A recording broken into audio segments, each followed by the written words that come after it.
Εκατόμβη νεκρών στη Χαβάη. Συγκλονίζουν οι μαρτυρίες των κατοίκων που γλίτωσαν από τον πύρινο εφιάλτη.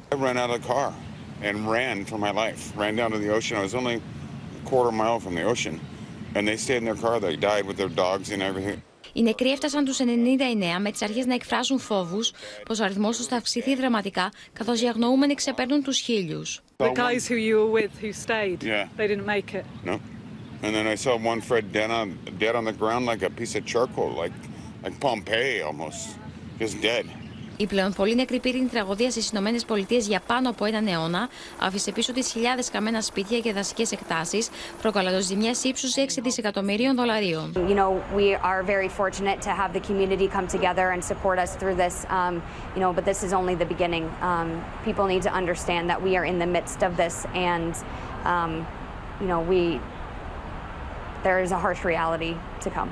Ντόπιοι επιχειρηματίες προσπαθούν να στηρίξουν τους πληγέντες με νερό και τρόφιμα, ενώ έχουν κληθεί και σύμβουλοι ψυχικής υγείας. Ήδη πρώτης ανάγκης στους πυρόπληκτους της Χαβάης μοίρασε και η Όπρα Γουίνφρι.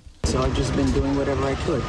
Today I brought back personal hygiene products, and the other day it was towels and sheets and pillows. And definitely going to need a lot of support with the mental health side.